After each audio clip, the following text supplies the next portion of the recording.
आपका फ्रेंड बालमुकुंद कुमार मिश्रा। आज हम लोग डिस्कस करेंगे कि जीवन को बैलेंस कैसे करें। तो इसके लिए हमें समझनी है सबसे महत्वपूर्ण चीज़ है कि जीवन क्या होता है, जीवन जो है कैसे बना होता है। तो जीवन में जो है विभिन्न तरह के स्टेप्स होते हैं। आपके जीवन की अलग अलग अवस्थाएं होती हैं। इन अवस्थाओं का जो है, स्टेप्स का जो है, फेजेस का है, अलग अलग तरीके से हम वर्गीकरण करते हैं इनका।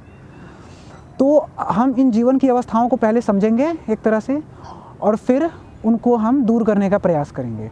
तो कुछ कॉमन चीज़ें जो जीवन में होती है, एक मनुष्य के जीवन में होती है, जैसे कि सुख दुख। सुख दुख हो गया आपका, एक पहली अवस्था ये हो गई। इसके अलावा हो गया आपका मान अपमान हो गया, लाभ हानि हो गया, जय पराजय हो गया, जीवन मृत्यु हो गया। इस तरह से दो पहलू की चीज़ें जो है जीवन में बहुत ज़्यादा फेमस है। दो तरह की चीज़ें, या तो ये होगा नहीं तो ये होगा। जैसे कोई चीज़ है या तो नहीं है, तो उसका मैंने अपोजिट तो आपको पता ही है कि एक पॉजिटिव है तो उसका नेगेटिव रहता है। तो यही दो तरह से जीवन की अवस्था बनती है जो मैं एक्सप्लेन कर रहा हूँ। एक अवस्था होती है बचपन की अवस्था, वृद्धावस्था, ये अलग अलग, ये दूसरी अवस्था है। हम इसमें जो बात कर रहे हैं वो है इस तरह की अवस्था, ठीक है। तो इसमें अब हम डिस्कस करते हैं कि कैसे हम सुख दुख और इन चीज़ों को कैसे मैनेज करें, इनमें कैसे बैलेंस बनाएं। आपके जीवन में जो है लगातार सुख भी संभव नहीं है, क्योंकि देखा जाए तो इसके लिए जिम्मेवार हम इसलिए हैं कि हमने सुख का अलग परिभाषा बना लिया है, ठीक है ना। सुख का परिभाषा हमारे लिए थोड़ा सा डिफ़िकल्टी उत्पन्न करता है बैलेंसिंग में, प्रॉब्लम में। तो जो परिभाषा आपको आता है उसके आधार पर हम पहले इसको क्लियर करने का प्रयास करेंगे।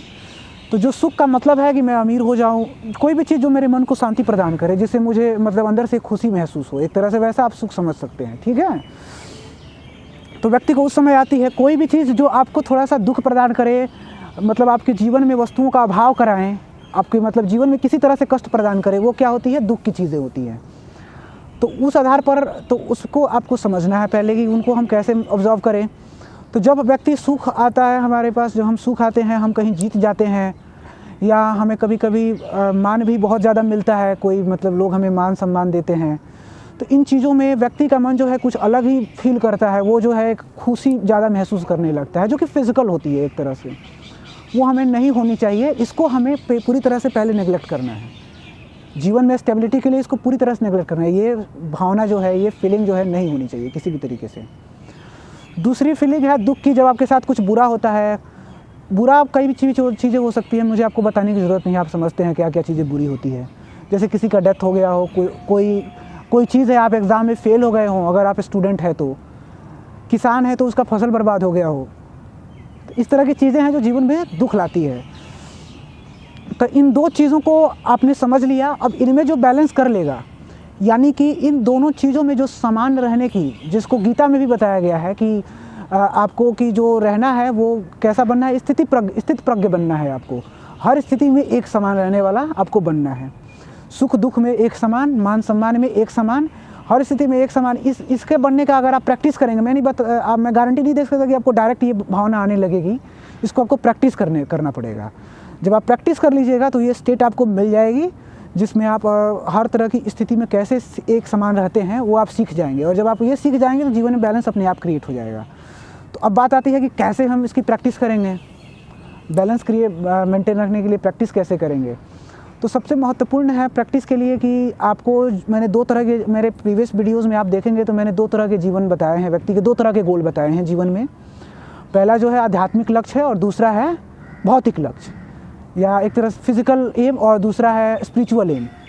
तो जब इन दोनों को आप बढ़िया से पूरा करेंगे, ठीक है ना, स्पिरिचुअल एम में मतलब भगवान में भक्ति रखेंगे, अपने आप को थोड़ा सा, इसमें अभ्यास और वैराग्य दो जो है, ये गीता में मेंशन है। वैसे अभ्यास और वैराग्य की तलवार से आप इसको ख़त्म कर सकते हैं। वैराग्य मतलब आपको क्या करना है, किसी भी चीज़ से जो है पूरी तरह से निरासक्त होना है। निरासक्त मतलब लगाव नहीं होना चाहिए किसी भी चीज़ में।